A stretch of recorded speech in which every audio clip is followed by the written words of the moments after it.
Bueno, arratsaldeon guztioi, eskerrik asko geratzeagatik eta ondo iruditzen baldin bazaizue aurrera jarraituko dugu. Bueno, pues bienvenidos a todos. Vamos a ir avanzando a lo largo de la tarde y vamos a hacer un repaso histórico de lo que ha sido el trasplante cardíaco en nuestro país.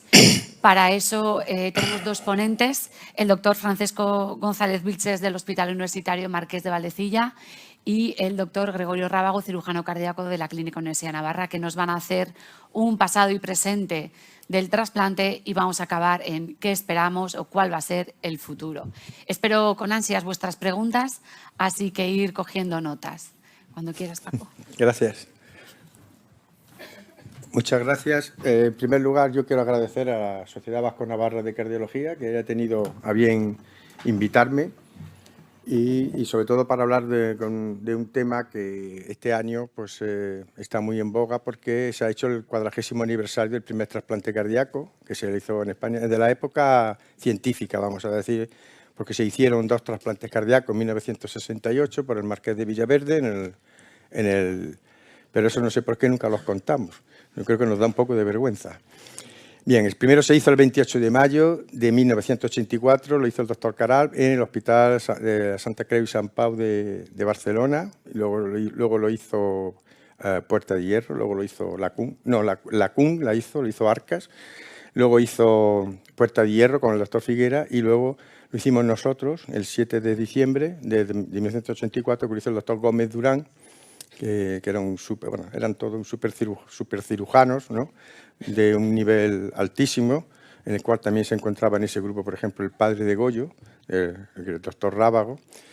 Entonces yo cuando en AICARI me propuso este tema, yo pensé, digo, a ver cómo lo hago, joder, ¿y qué hago? Cuento la historieta del abuelo Cebolleta, pues hace mucho tiempo, gente heroica y tal, que aprendió prácticamente sobre la marcha, fueron capaces de montar un programa tan exitoso a nivel mundial como es el programa de trasplante cardíaco en España. En general, todos los trasplantes en España, como sabéis, que tenemos un sistema que es muy particular a nivel internacional, que ha acreditado sus éxitos y que incluso se ha exportado.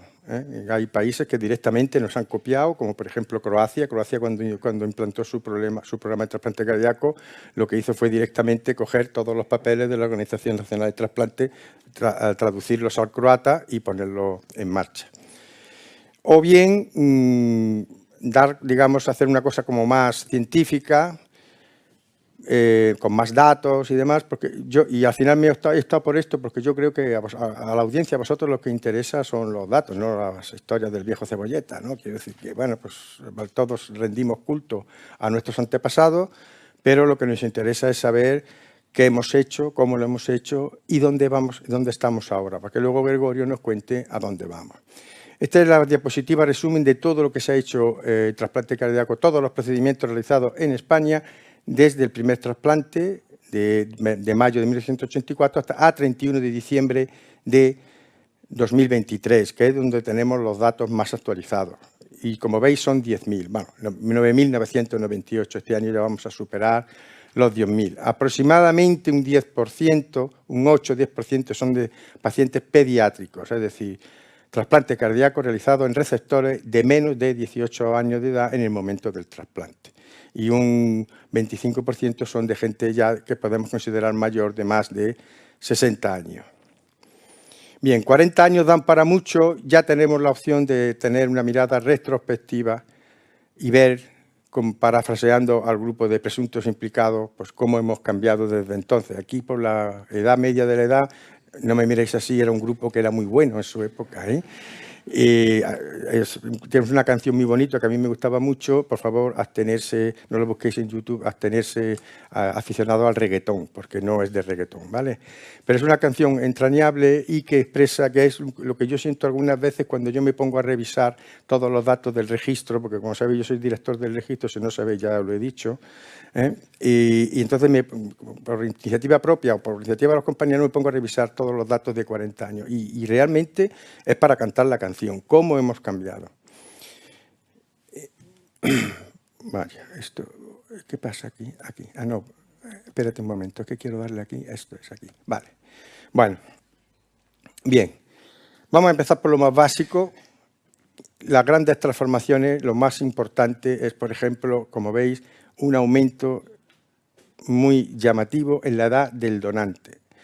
Esto es compartido por todos los países de Europa, pero particularmente en España. Somos el país que trasplanta con corazones más viejos, es decir, como más mayores. Esto no es una decisión, no es una política de grupo ni nada, sino simplemente es una necesidad. Aunque en esta diapositiva no está hecha para expresar eso, pero hay con una especie de escalón que se produce a partir de los años 2000, 2010, en el cual empieza a haber muy pocos donantes jóvenes. Y eso se debe a iniciativas políticas. Una, a la Ley General de Tráfico, es decir, y la mejora de las carreteras, que disminuyeron drásticamente los accidentes graves de circulación. Y dos, a la Ley de Protección Laboral, algo así, o de Seguridad Laboral, o tal, que disminuyó drásticamente los accidentes laborales. Entonces, ante la disminución de donantes jóvenes, nosotros empezamos a utilizar comúnmente con Europa, pero de manera más exagerada, pacientes añosos. Aproximadamente casi la mitad de donantes en nuestro centro, cuando trasplantamos, tienen más de 45 años, que hasta no hace poco eran donantes que se llamaban subóptimos. Segundo, eso trajo consigo un cambio en la etiología de la muerte del donante. Como veis, al principio eran mayoritariamente traumatismos, bien de tráfico, bien de cráneo encefálico, y menos accidentes cerebrovasculares. Y como veis, a partir del principio de los 2000, las curvas se cruzaron. Es decir, ahora trasplantamos más gente que ha tenido accidentes cerebrovasculares. ¿Por qué? Porque son mayores, ¿de acuerdo? Esto tiene ciertas implicaciones. Y con respecto a los donantes, el detalle más llamativo o la innovación más importante que se ha producido últimamente en el trasplante, no creéis que ha habido muchas innovaciones, no ha habido grandes innovaciones, tampoco tenemos grandes ensayos, ¿no? En inmunosupresión hace tiempo que no hay innovaciones, por eso ahora los congresos de trasplante son tan pobres, porque como no hay laboratorios que paguen los congresos porque no hay drogas nuevas, pues los laboratorios son bastante, los congresos son bastante pobres. Pero sí hemos hecho esto, que es la donación en asistolia. Es decir, hemos desarrollado una ley en España para que, aparte de que todos seamos donantes, podamos manipular a los donantes antes de que se pueda certificar la muerte cerebral. Es decir, los que son los pacientes que están en muerte circulatoria. Esto es una cosa súper novedosa y que creéis vosotros, a lo mejor pensáis, bueno, pues sí, claro, joder, ¿cómo lo vamos a hacer? Sí, pues por ejemplo, en Inglaterra está prohibido. En Bélgica está prohibido por motivos éticos. Ayer tuve una webinar en la ISHLT presentando precisamente los resultados de la perfusión toracoabdominal, que es la que usamos, normotérmica, que es la que usamos en España. Y entonces me preguntaban, pero que si no había habido pegas éticas y tal. Entonces yo le respondí que la ética no se puede responder desde el punto de vista científico y es un problema que tiene que resolver cada sociedad con sus esquemas, con sus valores y con sus acuerdos. Es decir, esto no es un problema. Si nos ponemos así, no habríamos hecho nunca nada. No es un problema ético, ¿de acuerdo? O es un problema ético hasta donde tú quieres que sea un problema ético. El caso es que, como veis, se hizo el primer trasplante en 2020 con muerte circulatoria, es decir, con donantes que no son de muerte cerebral en Puerta de Hierro en Madrid. Y desde entonces se han ido incorporando cada vez más centros. En el 2023 ya había 14 centros, 3 de ellos pediátricos. Y se han hecho, hasta 31 de diciembre de 2023, 110 trasplantes de esta categoría, 98 en adultos y 12 en pediátricos. Perdón. Esto es. Hay mucha variedad, son líderes mundiales en España la Arisaca en Murcia, después Belviche. Esto ya está cambiando, porque se ha incorporado la FE de Valencia, que como bien sabemos el doctor Almenar es tremendo, es decir, cuando se pone a hacer algo, pues no sé cómo lo hace. Creemos que no comete asesinatos para tener, pero realmente ya muestra unas cifras que son alucinantes. Y lo más importante, aparte de la broma, es que, por ejemplo, en aquellos centros que ya tienen programas de asistencia de donación en asistolia, 1 de cada 5 trasplantes que hacen son con este tipo de donantes. ¿De acuerdo? Luego veremos los resultados. ¿Ha habido cambios en el receptor? Pocos ha habido. Proporcionalmente, cada vez trasplantamos más mujeres, pero tampoco esto es una decisión consciente de los programas para romper la brecha de género. De hecho, sigue habiendo prácticamente las mismas indicaciones de trasplante cardíaco en mujeres. Lo único que han disminuido mucho las indicaciones de trasplante cardíaco en receptores varones. ¿Por qué? Como veis, es a partir del año principio de 2000, porque se ha mejorado mucho el tratamiento de la cardiopatía isquémica en agudo y de la insuficiencia cardíaca correspondiente en tratamiento crónico. Como veis, coincide con la cronología de la implantación de los programas de código infarto, angioplastia primaria, toda la introducción de los beta-bloqueantes, ISGLT2, etcétera, etcétera. Vale, el ADAR receptor es parecido. Empezamos, lógicamente, trasplantando gente más joven y ya trasplantamos gente que generalmente en los últimos 20 años no ha cambiado mucho. El patrón es varón de 55 años con cardiopatía isquémica mayoritariamente. En cuanto a la etiología, es lo que vemos aquí. Al principio eran mayormente miocardiopatía dilatada, menos cardiopatía isquémica, después en los años siguientes más cardiopatía isquémica y menos cardiopatía dilatada y ahora ya en los últimos 10 años es igualdad, o sea, están igualmente representadas. Lo que sí llama la atención es la curva de abajo. Estamos trasplantando gente con etiologías alternativas, fundamentalmente gente con miocardiopatías hipertróficas y personas con miocardiopatías restrictivas, que al principio nos daban más reparo y que ahora ya pues, forman parte del pool de los receptores como si tal cosa. Y eso ocurre sobre todo en mujeres, es decir, gran parte de las mujeres que trasplantamos son portadoras de miocardiopatía restrictiva o miocardiopatía hipertrófica. Y un tercer grupo que está reduciéndose afortunadamente y que no viene expresado aquí, que es la miocardiopatía por la cardiotoxicidad por los anticancerígenos, ¿de acuerdo? O sea, eso es fruto también de la cardio-oncología. Vale, esto es lo que trata de expresar. Hasta prácticamente casi hay años que hasta un 25% de los trasplantados los receptores tienen esta etiología. Trasplante urgente. En España trasplantamos mucho en urgencia. Eso es una convención. ¿Qué es urgente en un trasplante? Urgente es lo que decimos los que estamos en el grupo de trasplante que es urgente. Tiene una definición. Es decir, no es una cosa que, ay, yo veo que este paciente es urgente. No, cumple los requisitos, sí o no. Y nosotros siempre hemos sido bastante liberales. Ha habido años que el 50% de los trasplantes ha sido urgencia. Nosotros definimos la urgencia como la necesidad de un soporte mecánico circulatorio. Hasta no hace mucho, como podéis ver aquí, hasta 2008-2009, el soporte circulatorio que teníamos era el balón de contrapulsación. Por eso la mayoría de los trasplantes urgentes se hacían con balón de contrapulsación.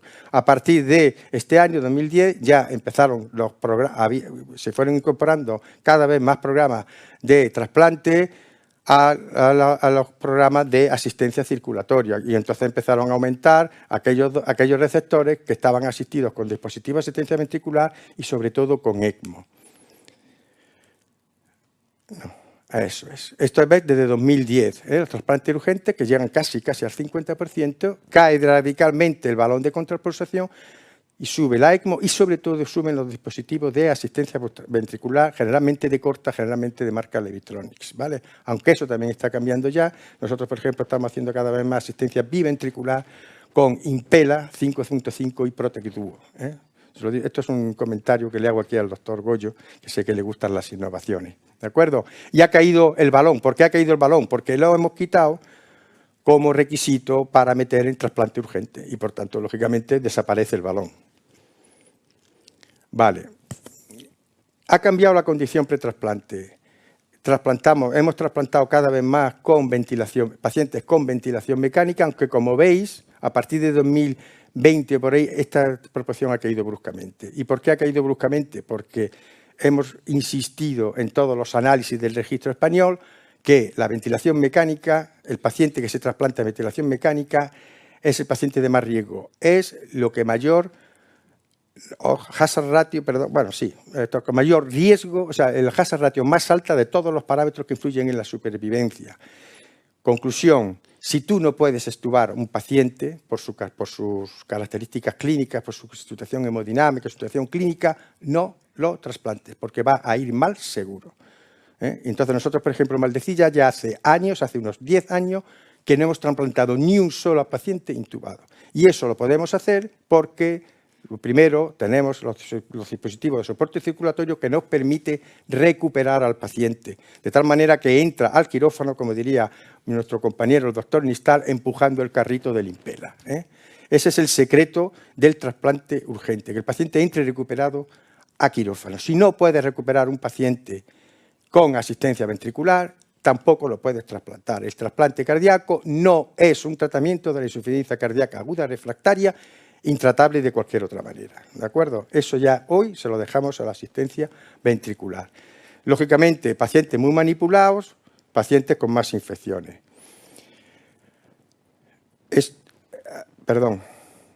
Y también, no solamente las condiciones pretrasplante, sino también que hemos empeorado, entre comillas, la condición, la comorbilidad del paciente. Trasplantamos muchos pacientes diabéticos, son los pacientes que hay, son pacientes mayores y que somos, a pesar de todo, son susceptibles de incluir en una lista de espera. Igual que pacientes con disfunción renal.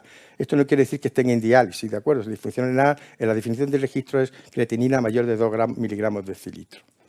Bueno, entonces, esto está muy bien, vemos evolución de distintos parámetros, pero ya como tenemos mucho volumen de datos, hemos podido fenotipar nuestra muestra de trasplante. Es decir, tenemos grupos de trasplante, grupos de pacientes de receptores según sus características. Eso sabéis que está ahora muy de moda con toda la innovación esta del machine learning, inteligencia artificial y todo el rollo este, ¿no? Vale, pues sí, hemos sido capaces de identificar 3 grandes grupos fenotípicos de receptores que trasplantamos en España en los últimos 10 años. Ya no analizamos la gente que trasplantamos en el año 80, porque eso ya pasó, ¿de acuerdo?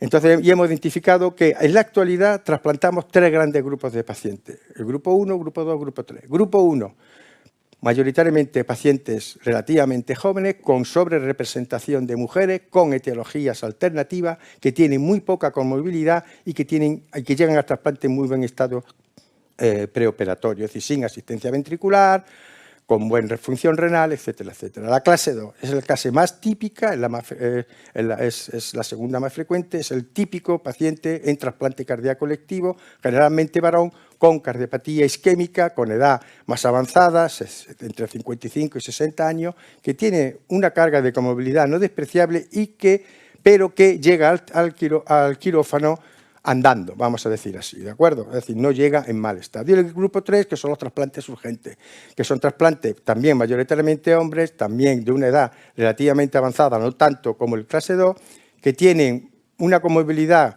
menor que el anterior grupo, pero no despreciable, pero que llegan muy instrumentados con infección previa, intubados, con balones de con asistencia ventricular y todo el trasplante. ¿Esto es importante o no es importante? Bueno, hemos visto que llevamos haciendo esto desde el año 2009, no hay una tendencia, quiero decir, estos grupos se mantienen prácticamente a lo largo de los años y lo importante es que hay gradiente pronóstico entre los grupos. El mejor grupo, el clase 1 tiene el mejor pronóstico, la clase 2 tiene el segundo mejor pronóstico y la clase 3 tiene, que es el trasplante urgente, tiene el peor pronóstico. Trasplantar en urgencia tal como trasplantamos en España lleva un hándicap pronóstico y eso lo tenemos que saber para cuando transferimos pacientes a nuestro centro trasplantador y también para informar a las familias. A pesar de todo, fijar, la supervivencia incrementa de manera progresiva y de manera altamente significativa a lo largo de los años. No solamente la global, sino también la supervivencia aguda. Es decir, estamos haciendo cada vez las cosas mejor en la fase aguda, que es la que determina la mortalidad en el primer año. Y también lo hacemos a largo plazo, es decir, manejamos mejor la fase crónica del trasplante, que básicamente es una consulta de medicina interna. La consulta externa de trasplante, si yo no sé si aquí ha habido alguien que ha rotado con nosotros, no es o sea, el corazón lo miramos, lógicamente, eso lo faltaba, pero en realidad las cuestiones no son el corazón, el rechazo es no excepcional, pero muy raro. Hay que mirar la insuficiencia renal, hay que mirar que le ha salido un herpes, hay que mirar que ha tenido una hemorragia cerebral, que se le ha operado de colecistitis, que tiene insuficiencia renal, que se le descompensa la diabetes. Es una consulta de medicina interna. Es decir, para ser trasplantólogo tienes que ser internista y si no lo eres, tienes que aprender. Esto es lo que trata de resumir. La supervivencia al primer año ha aumentado desde el principio a razón de 1,4% en términos porcentuales por lustro, la supervivencia a los 5 años un 1,2% por lustro y la supervivencia a los 10 años ha aumentado desde el principio un 2,1% desde el comienzo del trasplante. Esta diapositiva la pongo para que vean, estos son con datos nuestros de Valdecilla, pero son superponibles a los del registro español. Lo pongo porque los de Valdecilla sí los tengo yo muy refinados y no faltan datos y tal, y no me tengo que inventar nada, ¿no? Entonces, para que veáis, esta es la mortalidad en primer año de toda la serie de 1990, quitamos la fase fundacional, en el primer año. Y veis cómo conseguimos los primeros años que bajara. A continuación, vimos que hubo un repunte de la mortalidad en el primer año. Un repunte además claro, altamente significativo. Y a partir de los años 2009 aproximadamente ha empezado otra vez a declinar hasta estar en una fase ya bastante tolerable, ¿de acuerdo? ¿Esto a qué se ha debido? Esto se ha debido primero a la mejoría, digamos, a que aprendimos cómo se trataban los pacientes en la primera fase, en los primeros años del infarto, y este incremento se produjo porque nos animamos y empezamos a tratar con los métodos de siempre pacientes progresivamente más graves. Nos embelantonamos y trasplantábamos intubados con un balón de contrapulsación en situación lamentable al típico shock por cardiotomía y claro, se nos morían muchos, ¿de acuerdo? Y veis que de repente aquí nos caímos del caballo y vino Dios a vernos y esta vez Dios tomó la apariencia de dispositivo de asistencia ventricular. Y a partir de ahí empezaron a bajar la mortalidad en el primer año. ¿Y por qué digo que es eso? Pues mira, porque se reproduce casi milimétricamente la mortalidad por fallo primario del injerto. Los centros que tenemos dispositivos de asistencia ventricular, un programa completo de corta y de larga duración, tenemos menos muertos de fallo primario del injerto porque aunque salgan con fallo primario del injerto, si es muy grave, los asistimos con ECMO y se recuperan. Se recuperan un corazón de no latir a latir, así de claro, ¿de acuerdo? Y podemos reducir esa mortalidad. Vale, ya voy mal de tiempo seguro, ¿no? Voy a ver si acabo rápido. ¿Y por qué no pasa esto? Ahora. Vale, entonces cifra para que la tengáis en cuenta para que informéis a vuestros pacientes cuando les proponéis que vayan a trasplante.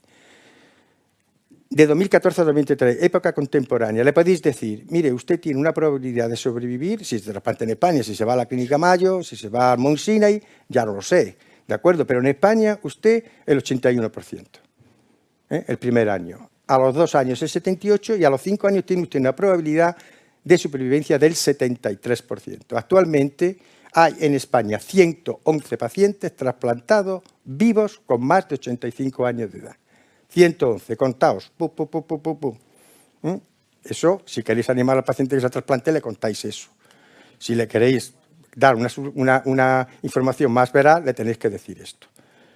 También le podéis decir, mire, si usted supera los 6 primeros meses del trasplante vivo, que sepa que a los 5 años tiene usted una probabilidad de vivir del 88%. ¿De acuerdo? Y estas son las cifras de la innovación más importante, que es la donación. Cuando hacemos trasplante en donación asistolia. El trasplante en donación asistolia tiene exactamente los mismos resultados que el trasplante que se realiza con donantes en muerte encefálica. Estos son datos nuestros, ¿de acuerdo? Veis que las curvas son superponibles, absolutamente. Por tanto, ¿cómo hemos cambiado? Tenemos un escenario clínico más complejo, los receptores están más graves, más evolucionados, más instrumentados. Usamos muchísimo el soporte circulatorio, de tal manera que ha cambiado el paradigma. Ya no somos unidades de trasplante cardíaco, somos unidades de trasplante cardíaco y soporte circulatorio y asistencia ventricular. ¿De acuerdo? Hoy día, para hacer trasplante, tienes que tener asistencia ventricular. Un programa bien. ¿De acuerdo? Y tercero, que es lo de la donación asistolia. Estamos buscando donantes debajo de las piedras y ya, pues, hemos hecho, por ejemplo, lo de la donación en asistolia, que como os he contado, no creáis que está tan claro en el resto de países del mundo.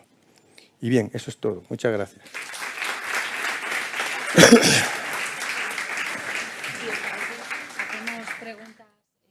Muy bien, artista. Bueno, buenas tardes. En primer lugar, agradecer al comité organizador de la Sociedad Vasco-Navarra de Cardiología su amable invitación. Para mí es un placer estar aquí y sin más vamos a empezar. Esto me parece... Esto ahora. Perfecto. Mejor con la flecha esta, ¿no?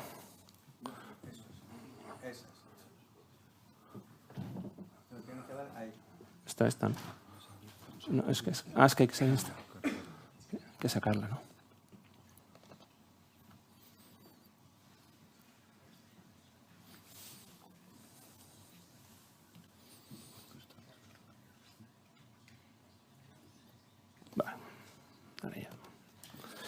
Vale. La insuficiencia cardíaca es una pandemia y está claro que afecta cada vez a más personas por el envejecimiento, que el coste está aumentando y es importante y que si hacemos una proyección a 10 años va a duplicarse y por lo tanto necesitamos estrategias y cambiar un poco la perspectiva de esta situación. Que el trasplante cardíaco es claramente el gold estándar es evidente y lo que hacemos es cambiar la radiografía de la izquierda vuestra por la de la derecha. Y que esto ha sido un camino largo y con luces y con sombras. Y me gusta poner estas dos diapositivas del 67, donde la revista Life ponía que el primer trasplante cardíaco había sido un regalo. 4 años más tarde, el 15% de los pacientes estaban vivos y hablaba ya del trágico récord del trasplante cardíaco. Afortunadamente, hemos continuado los grupos de trasplante en Estados Unidos, en Europa, continuaron trabajando y hoy podemos decir que el trasplante cardíaco es una realidad y es una realidad que funciona. Ya lo ha demostrado en este momento Paco. Lo que vemos es que nosotros tenemos un sistema que es la Organización Nacional de Trasplante que funciona muy bien y podéis ver aquí cómo la donación por millón de habitantes de año en año va subiendo, excepto los años de la pandemia que lógicamente bajó, y que aunque bajaron el número de donantes en muerte encefálica, se está compensando, como hemos visto también antes, con los donantes en asistolia. El número de trasplantes, por lo tanto, de órganos sólidos aumenta y ya hemos visto esta de la de abajo, donde vemos que a partir del 2000, que tuvimos un pico que llegamos a 250 y algo, el número de trasplantes cardíacos en España se ha establecido entre una franja que va entre los 200 y los, entre los 300, 290 y los 350. Está claro que tenemos un desequilibrio, tenemos una oferta importante y tenemos una demanda pues, que no llega a cubrir las necesidades. Y tenemos 3 métodos para mejorar esto. Los tradicionales, hemos empezado a utilizar donantes marginales, lo que hablaba antes Paco de los donantes subóptimos. Tenemos métodos nuevos que empiezan a aparecer, que es el donante en asistolia. Y ahora veréis los métodos de perfusión ex vivo que son importantes y los métodos en desarrollo que vamos a hablar del xenotrasplante, de la asistencia mecánica y sobre todo de lo que va a ser el futuro, que creo que va a ser la bioingeniería. El donante en asistolia, comentaros 2 cosas importantes porque me llevan a la siguiente diapositiva. La que tenemos normal y la que hacemos en nuestro país es la perfusión normotérmica regional, es decir, ponemos al paciente, el donante en asistolia tras 3 minutos de muerte encefálica o de muerte comprobada, verificada, lo ponemos en circulación extracorpórea, recuperamos los órganos, el corazón vuelve a latir, paramos la circulación extracorpórea y hacemos una extracción reglada. En el fondo es simplemente recuperar al corazón en el cuerpo. En otros países esto no se permite, no se puede instrumentalizar al paciente y por lo tanto lo que hacen es lo que llaman una extracción ultra rápida. Es decir, hacen una esternotomía en el caso del corazón, pasan cardioplegia después de los 5 minutos, en Inglaterra creo que son 5 minutos, aquí son 3 minutos, y lógicamente eso lleva un tiempo y hacen la extracción. Eso, lógicamente, luego poner ese corazón directamente en un receptor, pues tiene una serie de problemas y por eso empiezan a utilizar sistemas de perfusión que están cambiando un poco la perspectiva del trasplante cardíaco. Esta es la curva que he presentado antes, esta es una un poco más antigua que la que os he presentado, pero veis que la diferencia entre el donante en asistolia en nuestro país y el donante en muerte encefálica es exactamente igual. Bien, la preservación clásicamente en el trasplante cardíaco ha sido solución fría. Desde la época de Shanway lo que hacíamos era metíamos el corazón en una nevera con hielo y lo manteníamos y lo perfundíamos. Pero eso tenía un problema y pagábamos un precio. Si pasábamos de 4 horas de isquemia, y la isquemia se define desde el momento en que clampo la aorta en el donante hasta el momento que la desclampo en el receptor, si sobrepasábamos las 4 horas, el fallo primero de injerto nos pasaba a la factura y la mortalidad se disparaba. ¿Cómo bajar eso? Es una cosa que hemos estado intentando hacer desde años. Esta es una diapositiva mía del año 89, creo que es, cuando siendo residente empecé a trabajar en preservación cardíaca. Esto es una máquina que diseñamos entre un grupo de residentes. Entonces nos pareció una locura, abandonamos el proyecto porque no teníamos ni financiación ni posibilidades, era muy complejo, pero con el tiempo hemos visto que esto funciona. Entonces, ¿qué es lo que se está haciendo para mejorar la isquemia cardíaca? Pues tenemos 3 maneras de mejorarla. La primera es preservando en frío, es decir, la misma técnica del hielo, pero a temperatura controlada. La temperatura es el factor crítico que puede dañar un corazón. Muchas veces a nosotros nos pasa que hemos tenido un corazón mucho tiempo en la nevera y cuando lo recuperamos, la grasa epicárdica está un poco congelada, fría, y eso daña el miocardio. Cuando hemos tenido sistemas de temperatura controlada, donde el corazón está inmerso en una solución de cardioplegia normal, hemos visto cómo esto ha ido mejorando los resultados. Y el registro este que veis aquí, el Guardian, se ha visto cómo reduce el fallo primario del injerto, reduce la necesidad de asistencia circulatoria por fallo primario del injerto y aumenta la supervivencia de estos donantes.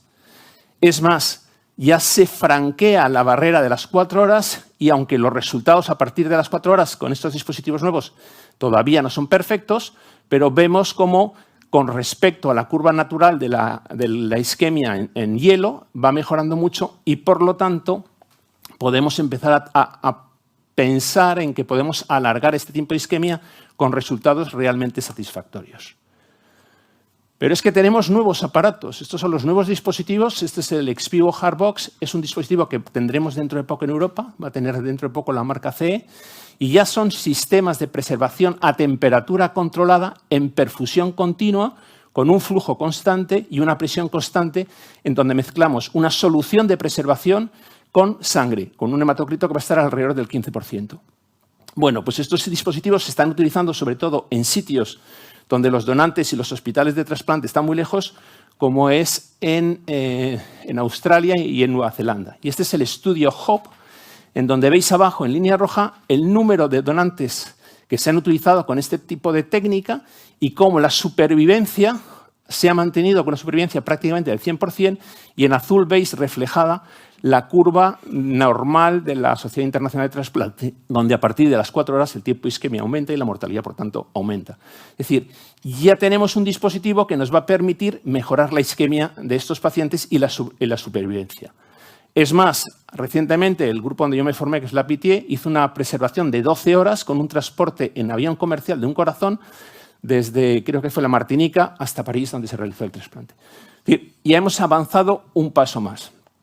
Y el siguiente paso es los sistemas de perfusión y de preservación a órgano normotérmico y latiendo.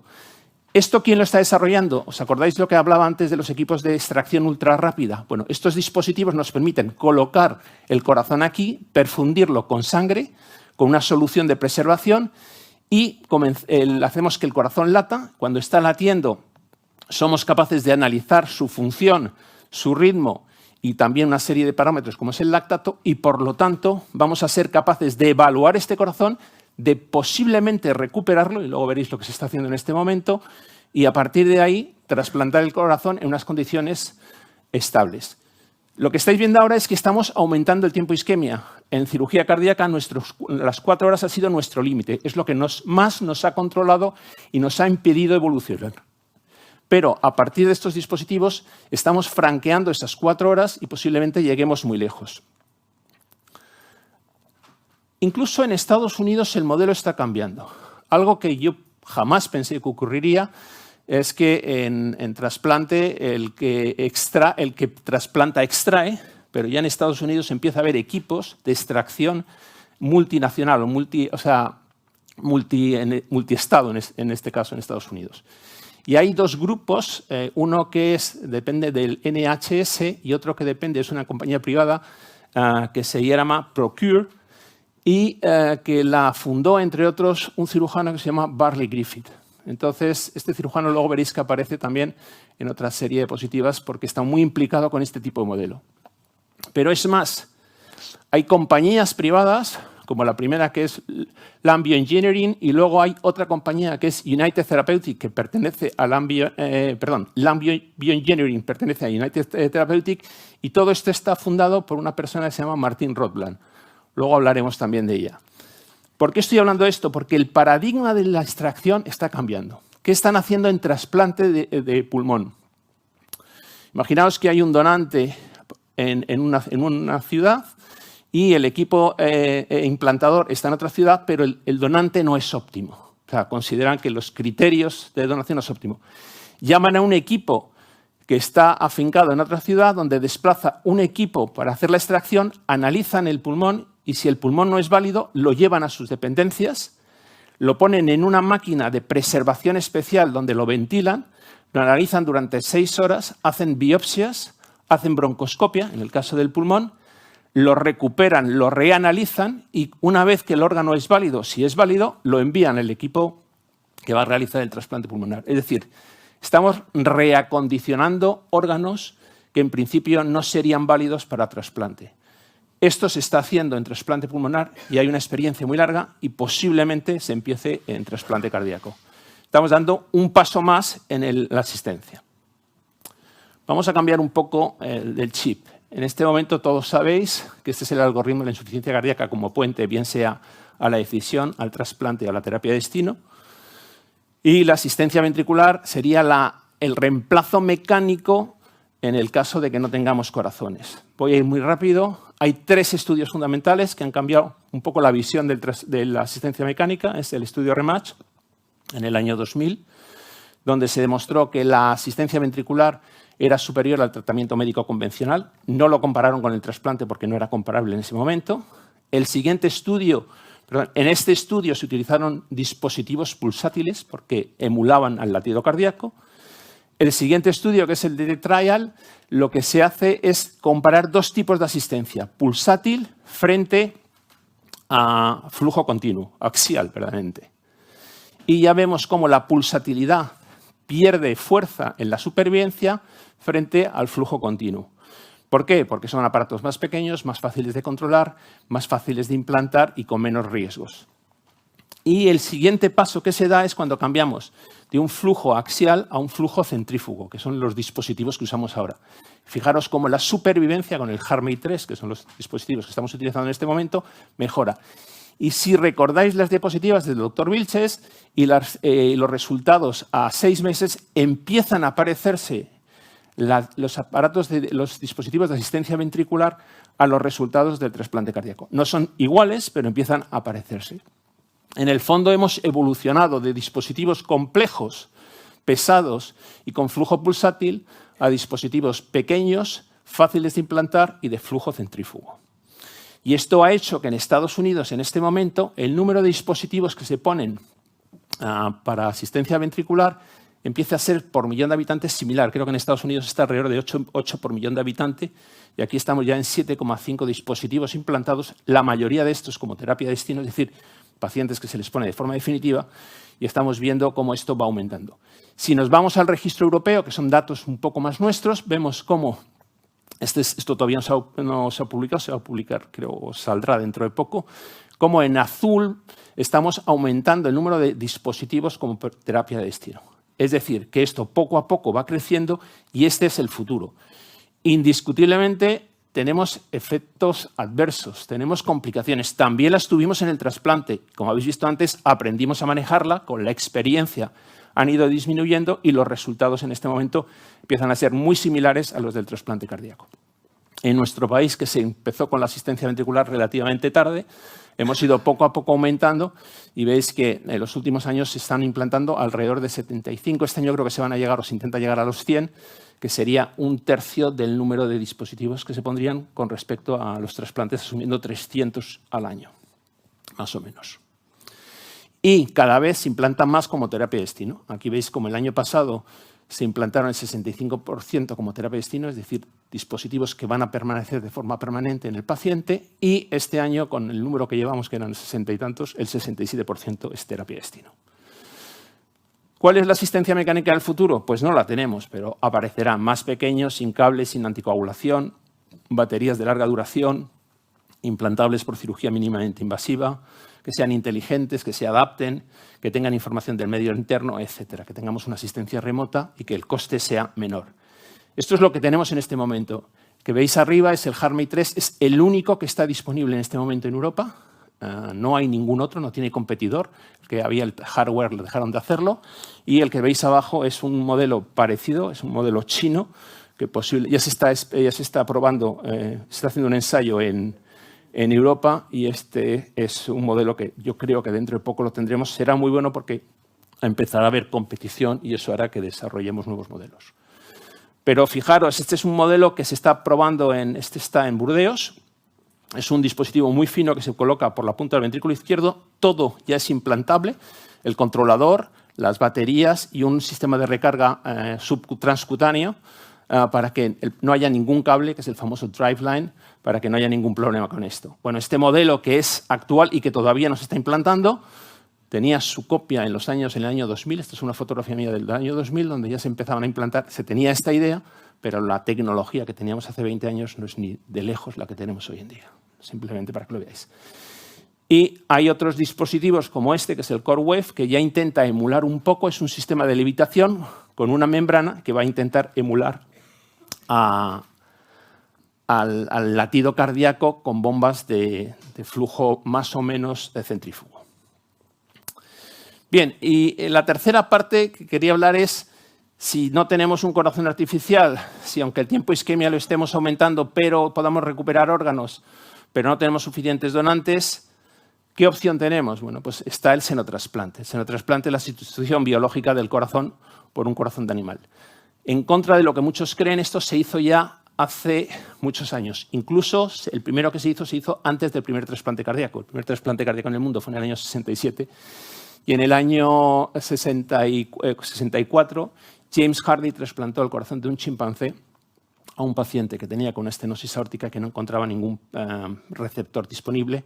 Él estaba trabajando en trasplante cardíaco, pero todavía no se había hecho ninguno. Por eso fue criticado y muy denostado, pero bueno, con el tiempo se demostró que tenía razón y que lo hizo bien. Luego ha habido otras pruebas, otros ensayos con corazones de ovejas, corazones de cerdos, babuino, chimpancé. Ha habido un poco más. Y los últimos que ha hecho Bartley Griffith, ¿os acordáis esa diapositiva donde estaba el cirujano que está muy metido en el tema de xenotrasplante, que fueron en 2022 y 2023 con un corazón de cerdo modificado genéticamente? Ahora veremos eso. ¿Por qué el cerdo? Bueno, fácil de criar, se reproduce rápidamente, crece rápidamente. Es un animal que estamos acostumbrados a utilizar y, lógicamente, con respecto al babuino, que quizás sería el equivalente más próximo a nosotros, aparte de consideraciones ético-ilegales y por cuestiones animalistas, es mucho más difícil de criar y de reproducir. ¿Cuál es la inmunología en el xenotrasplante? Bueno, esto verdaderamente lo que se vio es que hay unos anticuerpos preformados en los primates que se desarrollan en los primeros meses tras el nacimiento. Estos anticuerpos van a desencadenar, cuando se unen al antígeno, el carbohidrato, van a desencadenar una reacción con activación de la cascada del complemento y una trombosis, edema y hemorragia intersticial. En el fondo es un rechazo hiperagudo. Las técnicas que se intentaron al principio, cuando no se conocía la manipulación genética, fueron eliminar los anticuerpos mediante plasmaféresis, inmunoabsorción, incluso inyectando oligosacáridos. Pero lo único que hacíamos era retrasar. Teníamos un rechazo hiperagudo que lo controlábamos, pero se volvían a formar estos anticuerpos y aparecía el rechazo agudo humoral. Entonces se empezó a pensar en modificaciones genéticas y modificar los genes del cerdo para crear un cerdo transgénico que pudiera ser compatible con el ser humano.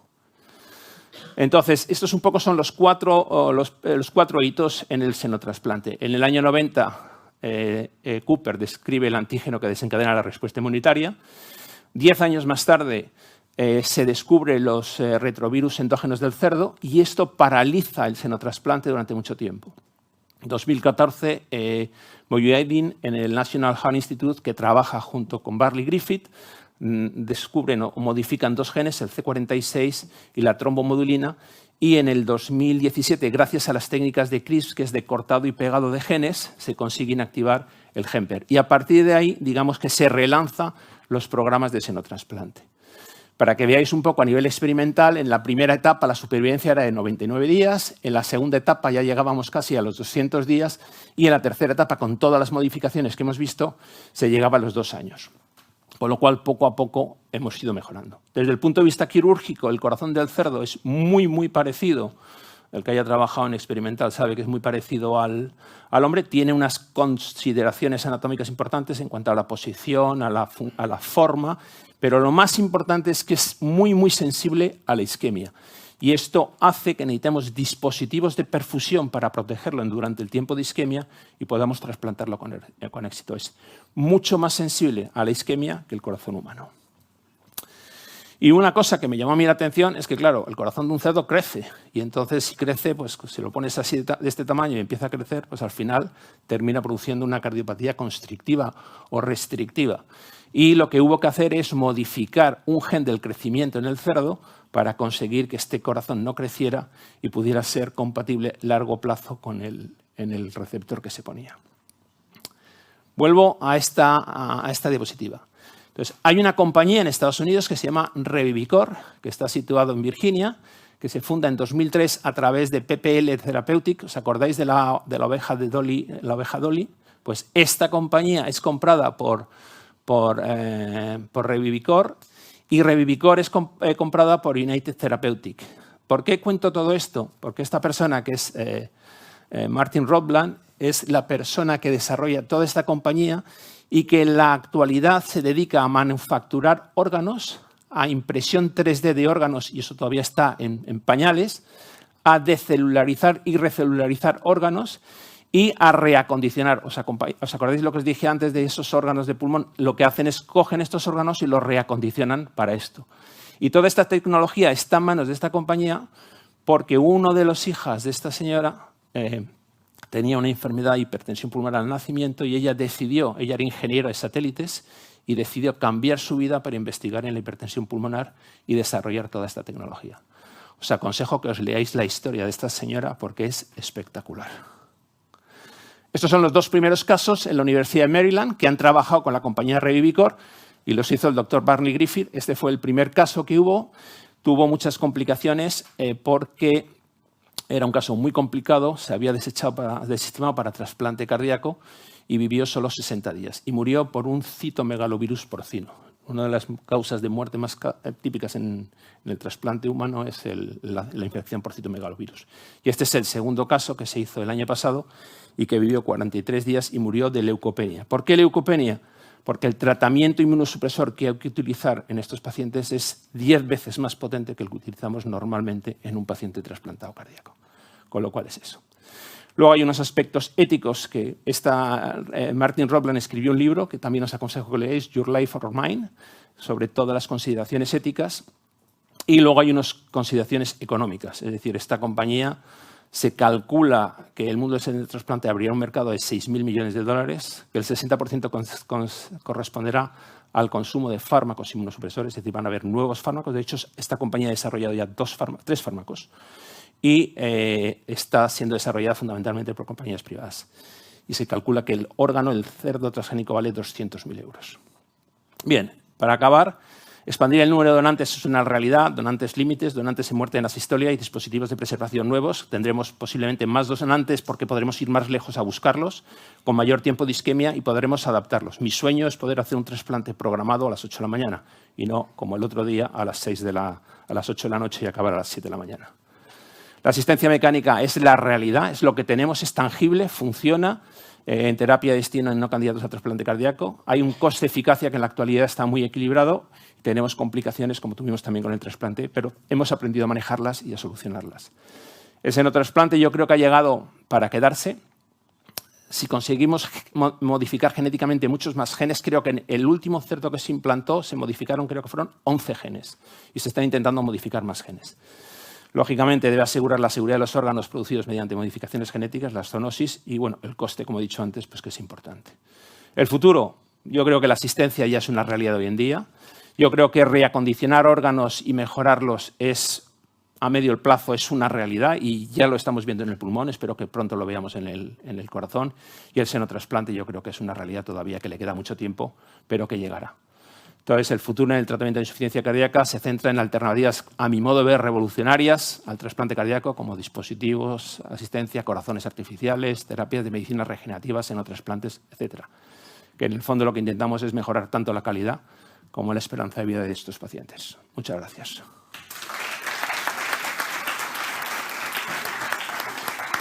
Muy bien. Bueno, tenemos tiempo para un par de preguntas. No sé si alguien de la audiencia tiene alguna pregunta. Allí al fondo.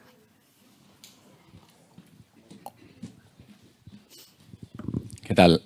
Yo soy Jorge Alcocer del Hospital Clínic de Barcelona, cirujano cardiovascular, y somos centro trasplantador. Y quería hacer dos preguntas a raíz del cambio de la definición de urgencia de 2023, porque hay dos tipos de urgencia cero, 0A y 0B, y ahora se incluye la asistencia con ECMO como 0A por encima de la asistencia ventricular izquierda, que es 0B. No sé qué opinión tenéis respecto a esto, porque nosotros intentamos no trasplantar a ningún paciente en ECMO. Utilizamos la ECMO como puente al puente o como puente a la decisión, pero no como puente a trasplante, porque las complicaciones de los pacientes trasplantados en ECMO son significativamente mayores que los pacientes que se trasplantan bajo asistencia ventricular. Y luego quería preguntar también respecto a la donación en asistolia, porque habéis puesto una gráfica de los centros que hemos implantado órganos obtenidos bajo donación en asistolia, pero no sé si tenéis los datos del número de órganos que se han desestimado, porque nosotros hemos implantado, ponía 8, creo que ahora son 9, y hemos desestimado 3 o 4 órganos porque después del proceso adecuado de la donación en asistolia se ha evaluado el órgano y no era correcto. Muchos de estos corazones van muy bien, pero algunos otros hacen un edema de reperfusión y la contractilidad no es perfecta, y nosotros, siendo una técnica relativamente nueva, hemos preferido ser conservadores a este respecto, y también porque los receptores que teníamos pues no eran receptores urgentes y preferimos desestimar estos órganos, ¿no? No sé si tenéis datos respecto a otros hospitales. Y nada, muchas gracias. Tú. Sí. A ver, lo del cambio de criterios de urgencia que se hizo en el 2023, yo no entendí nada. Y yo participé. No entendí nada porque... No, no es... Empiezo así provocativo para que fijéis la atención. ¿Por qué? Porque habíamos hecho un cambio en 2018. 18 fue.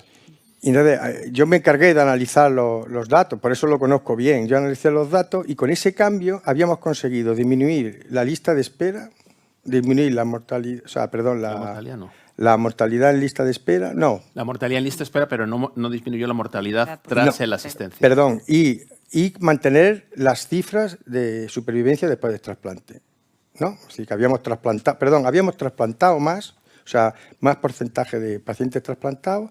Por tanto, disminución de lista de espera, menos mortalidad de lista de espera y igual supervivencia después del trasplante. Eso, en mi opinión, eso es que van las cosas bien. Pero no sé por qué, con esos mismos datos, se armó un revolutum. Eso fue...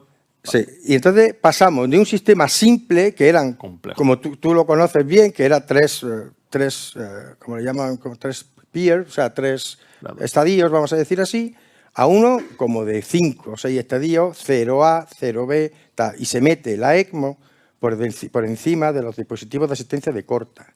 Por ejemplo, nosotros somos como el Clínic. En Valdecilla no se trasplanta a un enfermo con ECMO desde hace 10 años. Lo que he dicho de la intubación, pues eso se aplica a la ECMO.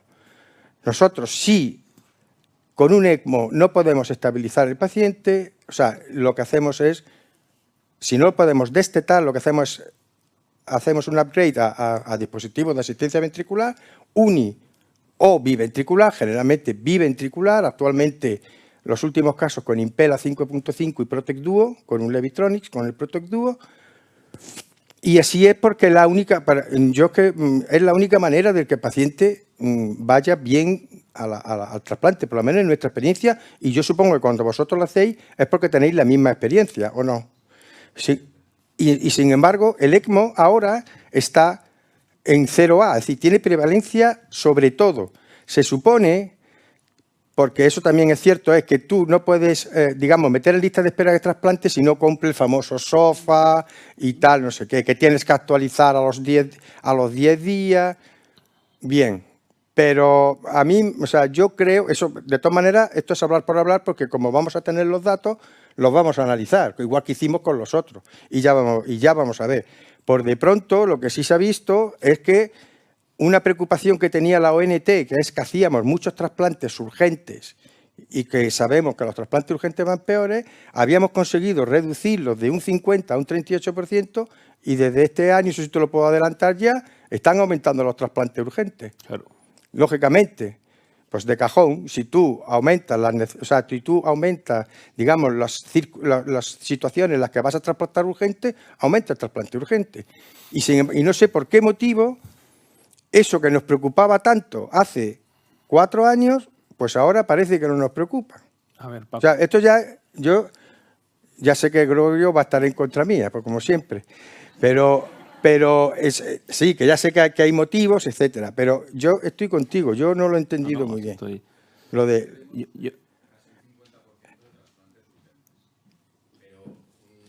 No entiendo realmente que si tú haces un upgrade de un paciente que le has puesto un ECMO por un shock cardiogénico en el contexto de un infarto anterior extenso y el corazón no se recupera, y le haces un upgrade a una asistencia ventricular izquierda, un Levitronics, que puedes cerrar el tórax, extubar al paciente y trasplantarlo extubado, no entiendo que eso suponga un downgrade en la urgencia. Pues a eso me estoy refiriendo. Yo tampoco lo entiendo. Pues yo creo que la razón es fácil. Es decir, yo para empezar me opuse completamente a que el ECMO fuera un código urgente.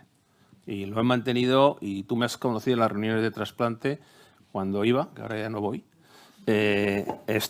Porque me parecía que no era lógico y no tenía ningún sentido. Me parece que un ECMO es para sacar a un paciente de una situación aguda y luego ponerlo en el modo que tú quieras, o lo recuperas y lo pones en lista de espera. Segundo, lo que dice Paco es cierto, es decir, el número de trasplantes urgentes aumentó, y eso ¿a quién penalizó? A los selectivos, que son los que mejor van. Por eso yo siempre me negué a que se trasplantara tanto en código urgente. Y hubo un grupo de gente que dijo no, porque estamos quitándole oportunidades a pacientes, con lo cual eso se quedó. Y a mí, lo que me parece más razonable a día de hoy, pero eso nos va a hacer... Bueno, y lo que te iba a decir es que tras el estudio ese tan complicado que hizo Joe, en el que analizaron 20 y tantas variables, hicieron la nueva normativa del año pasado, que es, no hay quien lo entienda. Yo cada vez que quiero meter un paciente en lista de espera, me tengo que coger los papeles y pasarme 5 minutos leyendo. Joe es americano. Ya, pero bueno, pues se llama José, pero le decimos Joe, es americano. ¿Sabe quién es Joe González Costello? Y entonces él se comporta como un americano, joder. No, pero que los americanos no son así. Y entonces es eso. Entonces, estoy completamente de acuerdo contigo, pero es la manera, porque históricamente los dispositivos, el balón de contrapulsación y luego los ECMOs de pequeña duración se utilizaron para trasplantar, y eso se intentó quitar.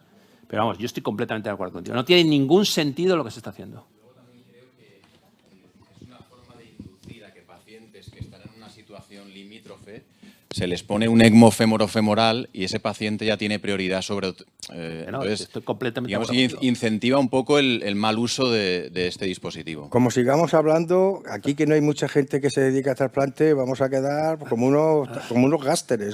Yo creo que tienes razón, y creo que eso hay que cambiarlo, y para eso están las reuniones. Pero siempre este es un debate que es recurrente, y siempre tú, si vas a las reuniones, sabes que siempre estamos con lo mismo, y siempre hay comentarios, y se trata de hacer siempre de mantener la equidad, etcétera. Sí es cierto que van mejor los trasplantes selectivos que los urgentes, pero también es cierto que desde el punto de vista de valores de riesgo relativo se benefician más los trasplantes urgentes que los selectivos, que eso es una situación que ocurre muchísimo en medicina, no en el trasplante. Tú trasplantas a los pacientes peores, digamos, en urgencia. Ya sabes que se te mueren más porque son más complicados, pero es que también la diferencia entre la supervivencia esperada si no trasplantas y en esos pacientes con respecto a la que sí trasplantas, incluyendo los que se te mueren, es muy claramente favorable. Luego eso es darle vueltas al molinillo y nunca nos vamos a poner de acuerdo. La otra pregunta era de la donación en Vale, esos datos yo no los tengo, eso los tiene Alicia Pérez, de la ONT. ¿De acuerdo? Te puede decir la recuperabilidad. No. Bueno, si os parece, hemos llegado al final de la mesa. Creo que tenemos café ahora, ¿puede ser? podemos seguir discutiendo esto con un café o con dos No, horas. yo no pienso discutir más, no.